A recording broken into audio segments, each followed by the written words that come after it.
révision du fichier électoral. L'adoption de la promulgation de la loi électorale aujourd'hui acquise, l'établissement des listes électorales, la répartition des sièges et la convocation des scrutins qui s'en suivront, conformément au calendrier électoral publié par la CENI, nous conduisent de manière irréversible vers l'organisation des élections. Ce processus relevant de la souveraineté nationale et son financement étant totalement pris en charge par le gouvernement de la République, je vous invite à vous en approprier et à assumer ainsi à travers cet acte l'exercice de votre droit à l'autodétermination.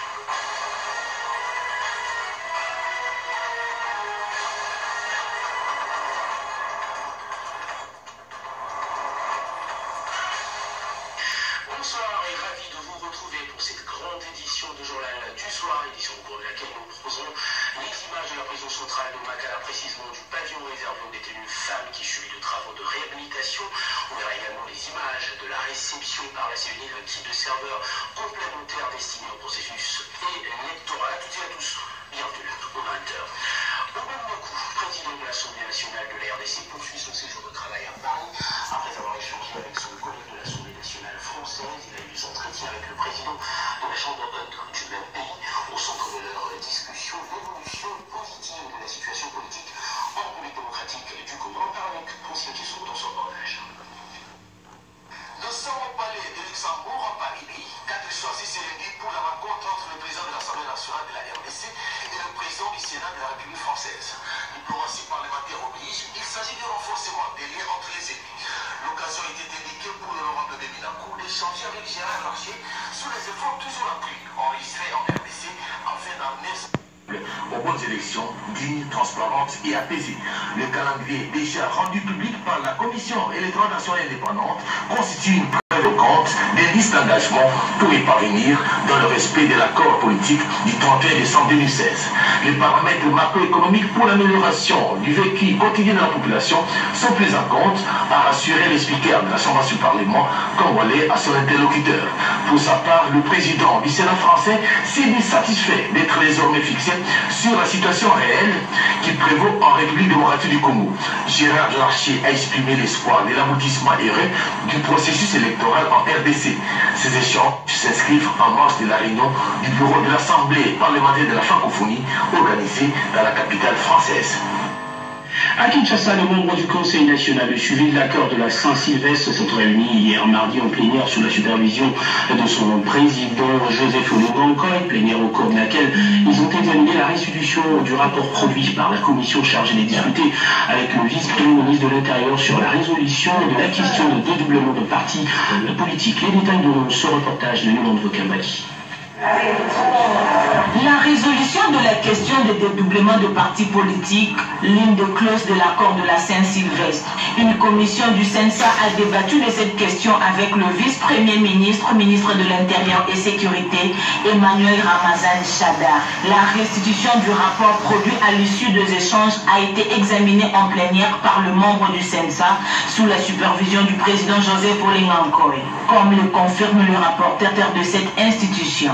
La plénière a reçu les rapports de la mission qui a été travaillée avec le vice-premier ministre de l'Intérieur à ce qui concerne le dédoublement des partis politiques. Nous avons apprécié l'engagement du vice-premier ministre et l'empressement qu'il a pour qu'on trouve dans le meilleur délai d'ici fin du mois de février, les délais que nous sommes fixés, qu'on trouve des solutions à ces problèmes de dédoublement. Parce qu'après avoir parlé avec le gouvernement, il faudrait partir auprès des autres partis, des partis concernés. Et donc, nous allons partir encore, rencontrer, travailler, apporter des propositions concrètes, écouter ces gens, si c'est qu'ils ont quelle piste de solution qu'eux-mêmes proposent, pour que d'ici fin du mois de février, qu'il y ait plus de partis dédoublés, parce que tout le monde devrait partir aux élections. La mission principale du CENSA est de garantir des élections dignes et apaisées. Pour prévenir les inondations, il faut, outre mesure, curer les rivières. Le gouvernement le sait mieux, il travaille déjà depuis un temps. La commission gouvernementale de prévention de catastrophes suit de très près l'évolution de ce travaux.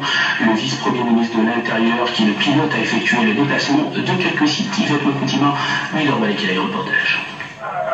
Des travaux de grande envergure pour prévenir les catastrophes naturelles et de ces faits, épargner des vies humaines. La commission gouvernementale de prévention des catastrophes, pilotée par le vice-premier ministre et ministre de l'Intérieur et Sécurité, Emmanuel Ramazani Shadari, a fait la ronde de quelques sites touchés par les dernières pluies diluviennes dévastatrices dans la capitale. Une manière de se rendre compte de l'évolution des travaux de curage de certaines canalisations et artères détruites par la fureur des eaux de pluie. Au quartier GB, c'est l'Office des voiries et drainage qui s'emploie à jeter un pont sur une rivière qui souvent sort de son lit, emportant avec elle maisons et autres biens de valeur. Le curage sous la rivière Kalam évolue normalement. La construction des berges sur la route l'avenue Permanence évolue aussi. Aujourd'hui, nous sommes sur la rivière Diolo où nous avons installé une drague. Cette drague qui a une capacité de 1 m3 par seconde va commencer à évacuer tous ces déchets solides et liquides qui se trouvent dans la rivière, les dégager à l'extérieur. Après, nous allons les évacuer vers les décharges publiques. Nous voulons faire le maximum, le gouvernement veut accélérer un certain nombre de travaux pendant la petite saison sèche. Nous savons tous que d'ici la fin du mois de février, les pluies vont reprendre. Voilà pourquoi nous allons nous atteler à certains sites spécifiques afin que même s'il y a des pluies, même s'il y a inondation, parce qu'il n'appartient pas au gouvernement d'arrêter les inondations, même dans les pays les plus développés, les intempéries existent. Nous voulons limiter les conséquences de ces inondations par la prévention justement des catastrophes au travers les grosses œuvres que nous sommes en train de faire.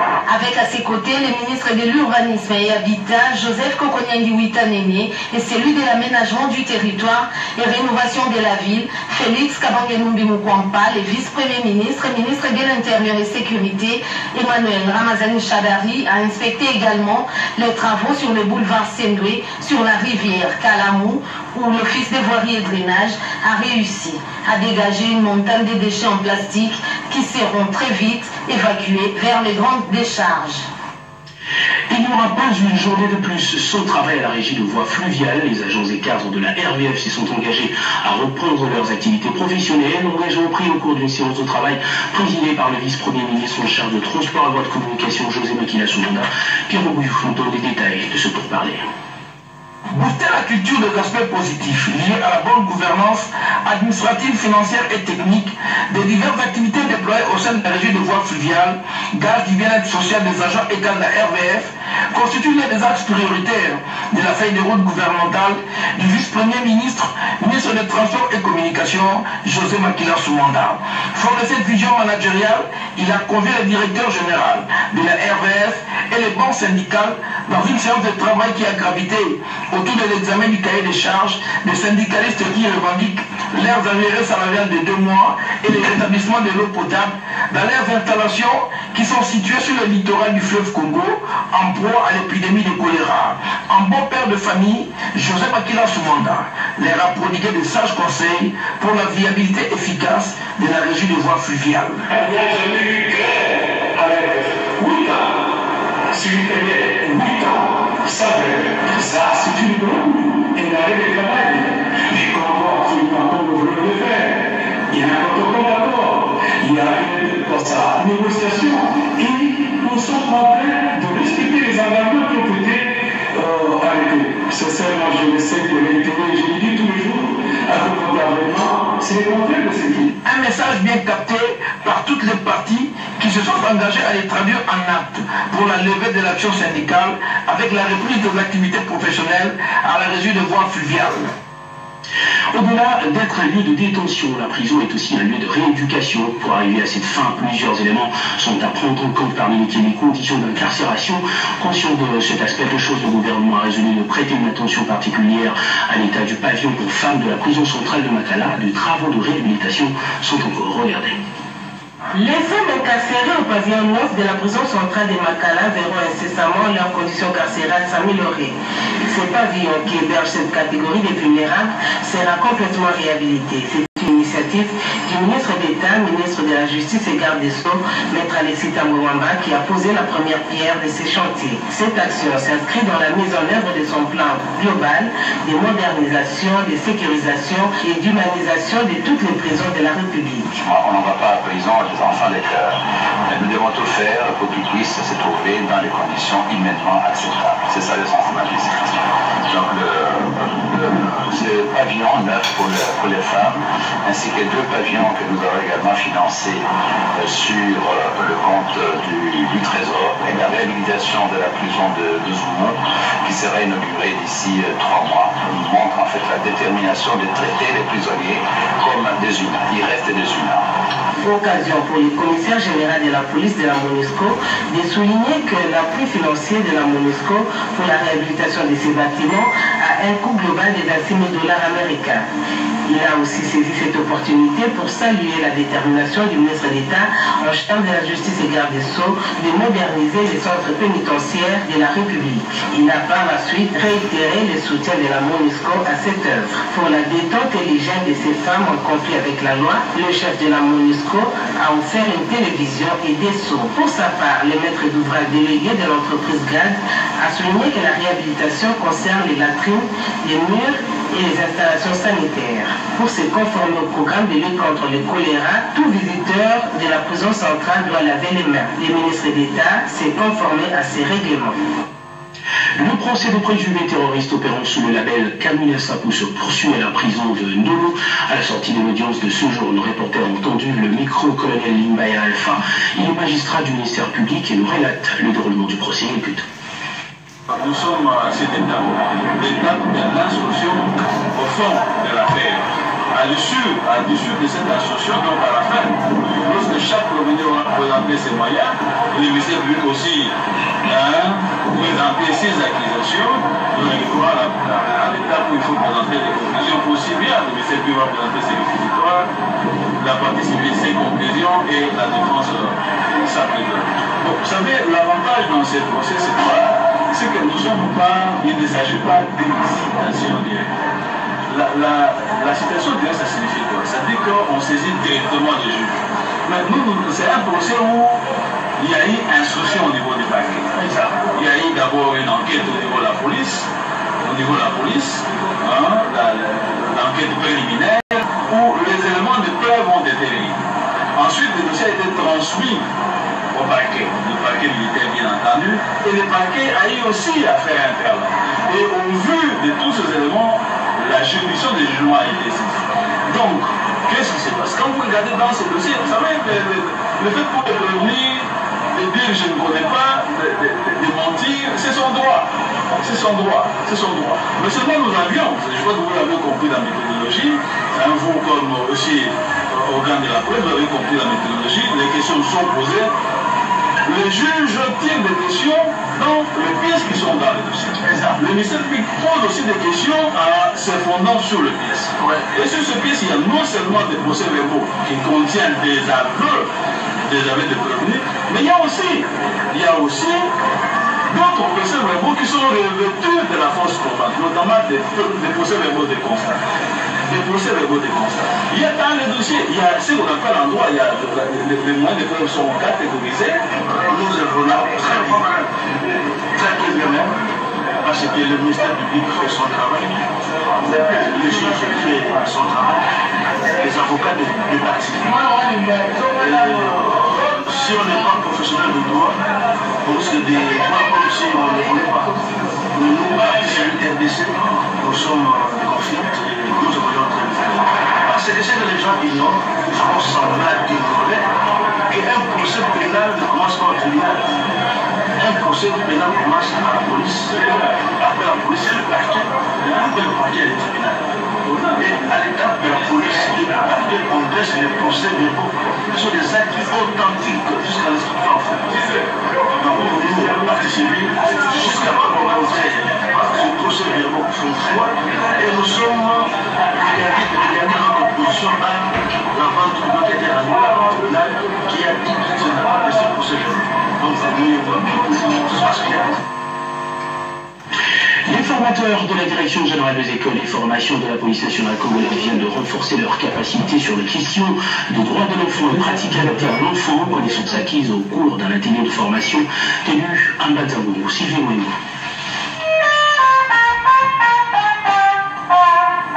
Après la création de la Direction générale des écoles de formation de la police nationale congolaise, l'heure est au renforcement des aptitudes et des compétences des futurs formateurs et des futures formatrices de la dite école.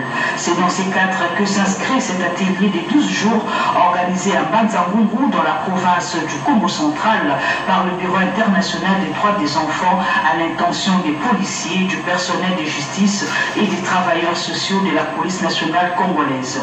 Atelier axé sur le cours de base de droits de l'enfant et pratiques adaptées à l'enfant.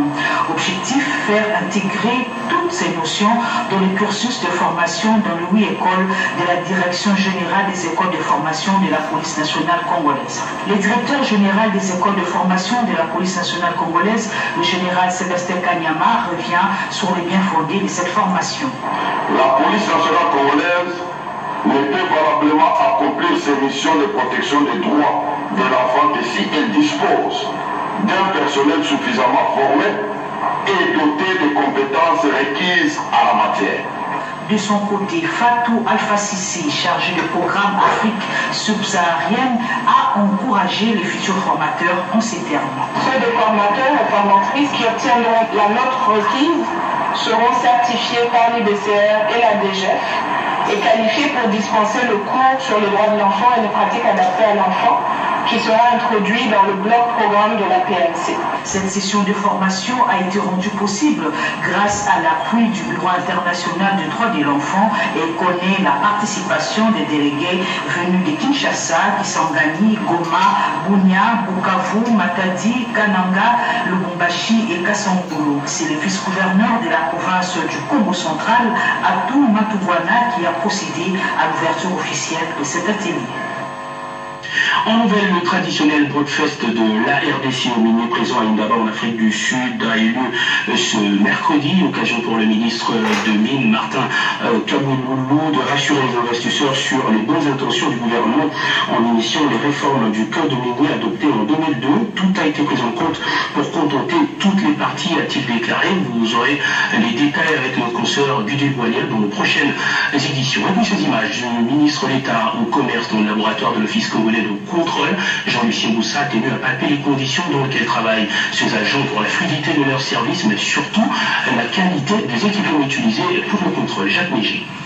Le ministre d'État, ministre du Commerce extérieur Jean-Lucien Boussa Tongo a commencé par visiter le laboratoire d'essai des matériaux et métrologie de l'Office congolais de contrôle situé à Kingaboua, commune de Limité. Sur place, le ministre de tutelle a été accueilli par le directeur général de l'OCC, Pierre-Célestin Rissa Sitabou Moussimwa, les deux administrateurs du conseil d'administration, Madeleine Moussada et Lumata Bonkouta, ainsi que quelques agents et cadres. Le patron du commerce extérieur, Jean-Lucien Boussa, a visité les différentes sections de ces labos, section génie civil, mécanique, volume dimensionnel, masse, température et le labo de pression. De là, le ministre d'État en charge du commerce s'est rendu au département national de laboratoire de l'OCC. Il a vu comment fonctionne la réception d'échantillons, le laboratoire de boissons, des produits agroalimentaires, le laboratoire de microbiologie, physico-chimique, pharmacologie et des produits pétroliers.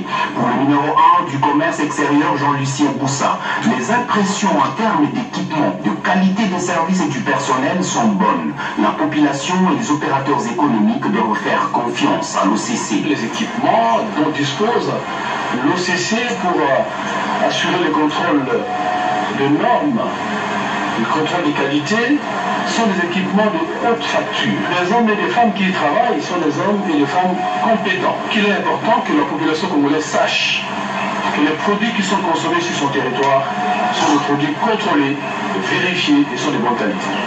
Chaque importateur doit intérioriser que les produits qui rentrent dans le pays soient des produits de bonne qualité, sinon on ne va pas accepter. L'OCC tient à tout prix à protéger la population congolaise en veillant à la qualité des produits qu'elle consomme. Vous suivrez l'intégralité de cette visite en page magazine juste après ce journal. C'est demain que sera lancé le concours des jeunes sur un projet de développement durable, une compétition financée par la Banque mondiale. Le projet a été présenté au ministre d'État au plan par le Sénarec. Sandra Yegi.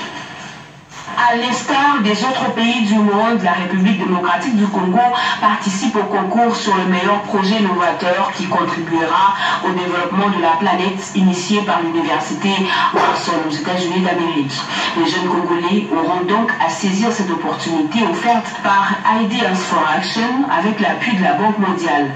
Le secrétariat national pour le renforcement des capacités Sénarec, par l'entremise de son coordonnateur Koko Modekiriza, a conduit Mme Luanzo Amani, déléguée de Ideas for Action venus des États-Unis, et les jeunes de l'administration publique et du secteur privé auprès du ministre d'État, ministre du Plan Modeste Bahati, question de lui mettre au parfum de l'évolution des préparatifs de ce concours dont le lancement est fixé pour le jeudi 8 février 2018 à l'Université protestante du Congo. Modeste Bahati a demandé aux organisateurs de donner la chance à tous les jeunes de 26 provinces de participer à ce concours. Le délégué de Ideas for Action donne des précisions. Ici au Congo, on est en train de susciter des propositions pour voir comment, ici en RDC, quelles sont les idées que les jeunes ont pour justement permettre au Congo d'atteindre justement les objectifs de développement durable. Ouvert à tous les jeunes de 18 à 35 ans. Le coordonnateur du Sénarec renchérit dans ce sens. Nous allons coordonner, aider la jeunesse congolaise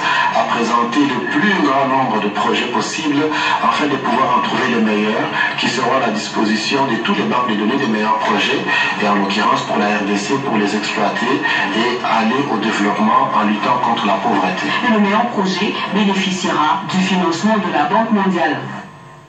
Lambert Mendo Malanga est de retour à Kinshasa après un long périple américain. Aussitôt arrivé, le ministre délégué et porte-parole du gouvernement a pu échapper au micro tendu des journalistes. Occasion pour lui de faire un démenti sur les propos diffusés par la voix de l'Amérique supposant la désignation du dauphin du chef de l'État dans le prochain mois. Rapport international d'Endjili par la délégation de son ministère, à sa tête le directeur des cabinets, Merci Mutombo Chibaï. Il a abordé entre autres les questions de nos confrères de la Voix de l'Amérique sur la désignation du dauphin du chef de l'État au mois de juillet prochain, ainsi que celle sur la décision de fermer les consulats belges. Je suis très surpris d'apprendre qu'il nous aurait fait dire que le président Joseph Kabila désignerait son dauphin au mois de juillet, comme si la République démocratique du Congo était devenue un royaume. On ne désigne un dauphin que dans un royaume. Ici, nous sommes dans une république et démocratique où les gens vont choisir par des élections leurs futurs dirigeants. Et donc, selon un calendrier qui est déjà programmé le 23 décembre 2018, je demande donc de la manière la plus catégorique cette interprétation de mes propos tenus sur les ondes de la Voix de l'Amérique. Madame Arena est une amie de la République démocratique du Congo, dit-on. Le Congo a beaucoup d'amis et je suis un peu surpris de l'amour dont le Congo fait l'objet de la part de beaucoup de gens, particulièrement en Belgique. Et cela m'a rappelé une allégorie de la sagesse de nos ancêtres que je voudrais mettre à la disposition de tous nos téléspectateurs, l'allégorie du lion et de la bergerie. Nos ancêtres avaient l'habitude de nous dire, lorsque le lion donne l'impression de s'attacher beaucoup à des agneaux dans une bergerie, ce n'est pas parce qu'il les aime, c'est parce qu'il a faim et qu'il veut les dévorer. Donc faites très attention avec ces amours de Belges pour la République démocratique du Congo. C'est l'amour du lion pour un agneau gras, dodu et qui suscite l'appétit des carnassiers. C'est tout ce que je peux dire. Je ne crois pas en cet amour-là. Il faut faire attention. Et donc nous avons bien raison de nous défendre. Et la réciprocité existe en diplomatie. C'est la mesure qui a été appliquée. Nous ne voyons pas en quoi est-ce que nous pourrions faire autre chose que ce que les autres font pour ou contre nous. Le rapporteur de l'Assemblée nationale revient d'une mission province, une belle opportunité pour cet élu de communier avec sa base. Image et commentaire. Mercredi 7 février 2018, il est 12h. Le président de la Commission électorale nationale d'indépendance, Corneille Nangue-Bello, réceptionne sur le perron du bâtiment abritant le siège même de la centrale électorale un kit de matériel composé de 15 serveurs, 36 cartes graphiques et les accessoires, valant un peu plus d'une tonne. Ce matériel qui sera installé dans les locaux du Centre national de traitement est considéré comme un complément de matériel qui va renforcer l'équipement et accélérer le travail de consolidation et de traitement de données. Aujourd'hui, nous allons réceptionner 15 autres serveurs pour augmenter la vitesse du traitement, pour renforcer la capacité de traçage, pour que d'ici la fin du mois de mars, comme annoncé dans le calendrier, nous soyons en train de publier un fichier qui soit purifié de tout blanc. Pour payer les délais de 2 mois consacrés à cette détection, on a dû acheter des cartes graphiques qui augmentent la vitesse du traitement. C'est grâce à ces cartes graphiques que nous aurons une plus grande performance du traitement journalier. Sera un avantage aussi appuyé par une main-d'œuvre en ressources humaines importantes pour l'adjudication. Chaque donnée matchée doit être adjudiquée, c'est-à-dire doit être bien vérifiée par les personnes qui confirment le résultat du traitement informatique. En tout, ce sont 3 opérations qui seront réalisées par le système informatique de détection et de la détection automatique des doublons potentiels, la comparaison des empreintes digitales et des photographies à partir de la base des données de l'ensemble des électeurs enrôlés, et troisièmement, la confirmation visuelle ou non des doublons détectés par le travail d'adjudication. Vous avez compris, il s'agissait donc là des images de la réception par le président de l'ACENI du kit de serveurs complémentaires pour la centrale électorale. Revenons à présent sur les images de cette mission province du rapporteur de l'Assemblée nationale. Juste avant la fermeture du dernier centre d'enrôlement des électeurs dans la ville de Kananga, l'honorable Crispin Kankondé en image, entouré des forces vives de cette ville, lance un appel, du moins un dernier cri pour un enrôlement massif. Cet élu du Kasaï central, connu pour sa grande capacité de mobilisation, s'est rendu au centre d'inscription de la CENI pour souscrire à son devoir civique en obtenant sa carte d'électeur. Sur place, l'honorable Crispin Kankondé a franchi toutes les étapes indispensables, notamment la déclinaison de son identité, les empreintes digitales, la capture et l'obtention de la carte d'électeur qui fait de lui désormais éligible. A noter par ailleurs que la CENI a ouvert dans la ville de Kananga près de 90 centres d'inscription et entend atteindre le nombre de plus d'1 million d'enrôlés.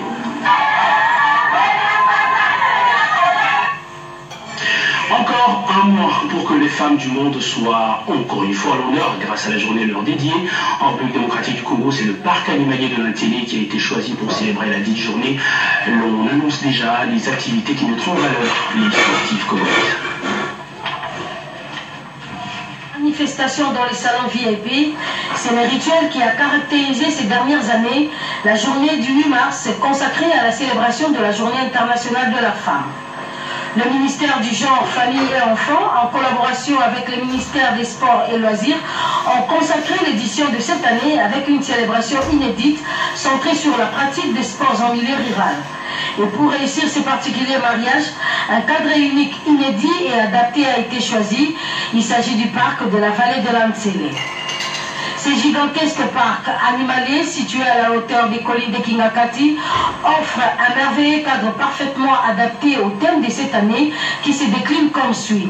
L'heure est là, les activistes urbaines et rurales transforment la vie des femmes. De nombreuses activités, notamment un semi-marathon populaire, quelques exhibitions des athlètes féminins de la République démocratique du Congo, toutes disciplines sportives confondues, seront organisées à l'intention de toutes les participantes sportives ou non. La ministre du Genre, Famille et Enfants, Chantal Safou, et le ministre des Sports et Loisirs, Maître Papi Nyango, qui ont visité avec un échantillon des sportives le magnifique site qui accueillera l'événement le jeudi 8 mars prochain, invitent toutes les femmes à prendre part à cette fête qu'ils espèrent unique dans l'histoire de la République démocratique du Congo, au vu de ce qui sera sa particularité. Des investisseurs chinois en prospection en RDC. Leur projet construire une ligne électrique entre Kinshasa et Cape Town en Afrique du Sud. La délégation a reçu de plus amples informations sur le potentiel congolais au cours d'une séance de travail avec le ministre de l'Aménagement du Territoire et la délégation de l'ANAPI. De tout le potentiel et opportunités d'affaires que propose la RDC, c'est l'énergie qui intéresse ce groupe d'investisseurs chinois. Venu à Kinshasa pour une prospection, ce homme d'affaires conduit par le ministre Kabangelumi de l'Aménagement du Territoire projette la construction d'une ligne électrique qui va relier Kinshasa et Cape Town, distant de 6000 km pour un coût d'environ 6 milliards de dollars. Au cours de cette séance de travail avec l'équipe de l'Agence nationale pour la promotion des investissements ANAPI, Anthony Kinzokamole, directeur général, a fait une présentation globale des opportunités d'affaires et une description de la République démocratique du Congo, de sa superficie aux raisons d'investir qui se résument par les avantages accordés aux investisseurs dans le cadre du Code des investissements, de la loi agricole ainsi que des exonérations. Rien n'a été oublié. Dans son exposé, le numéro 1 de l'organe technique du gouvernement en matière d'investissement a également présenté à ses investisseurs la vision de la RDC telle que prônée par le chef de l'État Joseph Kabila Kabange. Une vision d'un Congo émergent à l'horizon 2030 avec comme secteur prioritaire l'agriculture et l'agro-industriel et le social. Émerveillés par le caractère réaliste des réformes initiées par le gouvernement et du potentiel de la RDC, ces investisseurs ont affiché séance tenante leur volonté d'étendre leur champ d'investissement dans d'autres domaines. Anthony Kinzokamole les a rassurés ensuite de l'accompagnement total de son organe, c'est-à-dire avant, pendant et après l'investissement. Ces invités de marque ont promis de revenir au plus vite pour démarrer leur projet. Le comité d'orientation de la réforme de finances publiques a initié des séances de restitution de l'analyse budgétaire de la loi de finances 2018 par la société civile. C'est dans le cadre de la participation citoyenne au processus budgétaire en République démocratique du Congo. Ricky le reportage. Parmi les indices du budget ouvert dans le cadre de la gouvernance économique figurent le contrôle budgétaire, la transparence et la participation du public, ce à travers l'analyse des projets de loi de finances par les organisations de la société civile, volet participation citoyenne.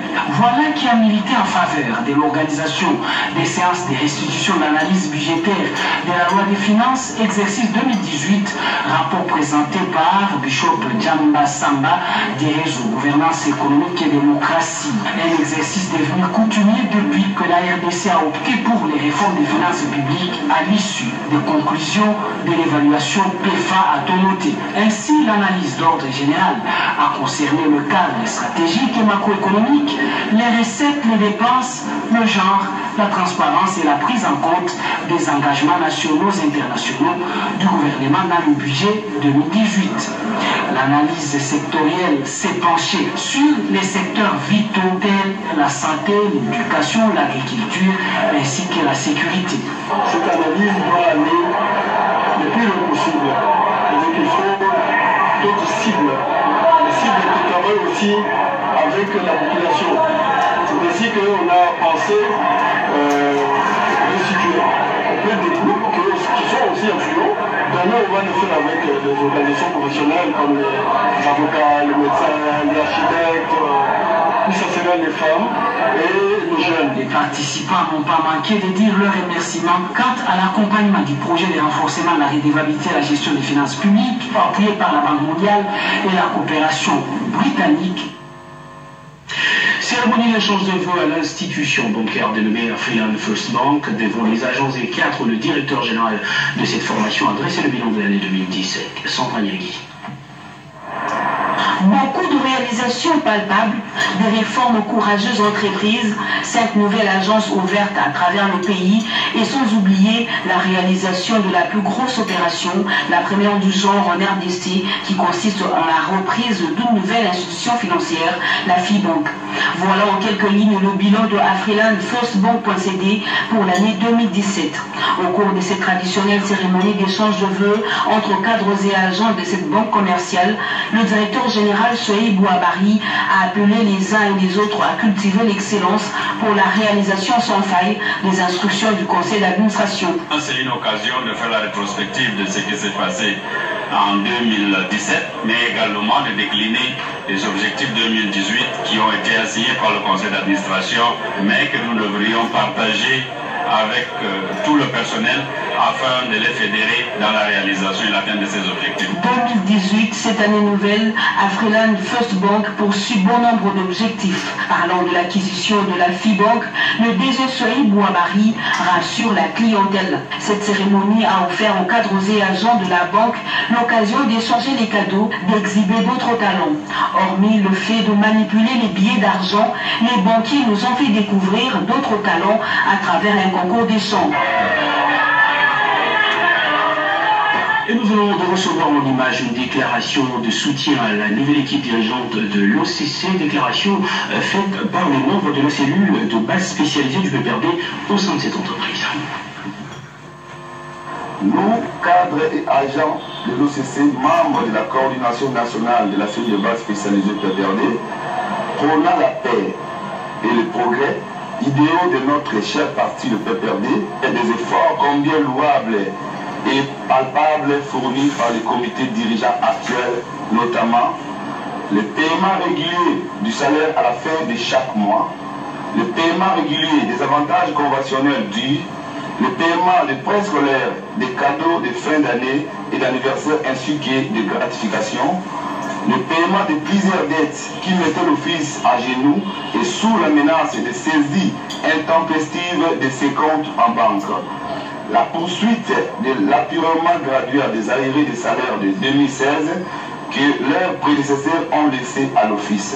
En cela, il faudra aussi ajouter que le sérieux du travail du nouveau comité de l'office a engendré l'acquisition de matériel et équipements de laboratoire, tout ceci dans le simple but de mettre fin à la minoration des frais de contrôle dans le Sidonia au guichet unique et le coulage des recettes tant décrié par le gouvernement sous le leadership du chef de l'État, le camarade Joseph Kabila Kabange, et aussi et surtout dans le souci d'encadrer nos recettes afin de faire face aux multiples besoins sociaux et d'investissement. Le résultat positif n'est plus à démontrer. Notre camarade directeur général travaille dur et a réussi à redonner le sourire et l'honneur ainsi que la valeur aux agents et cadres de l'OCC. Plus jamais les changements de mandataire chaque année à la tête de l'OCC, parce que ceci freine l'essor de l'entreprise.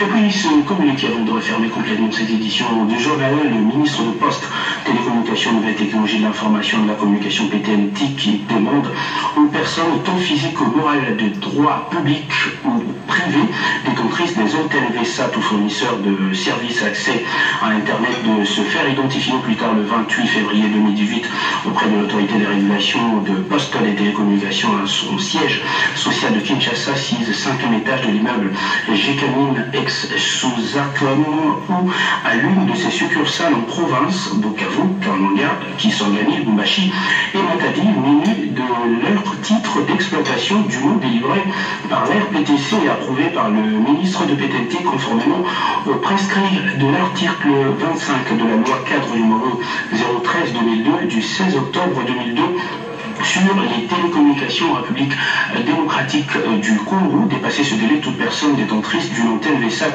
ou fournisseur d'accès à Internet qui ne se serait pas fait identifier sera considéré comme un opérateur clandestin et subira la rigueur de la loi. C'est signé Emery Okonji Ndjovu, ministre de PTNT. Ainsi se referme cette édition de 20h. L'actualité revient à minuit avec la présentation de Lily Fotoka. Bonsoir.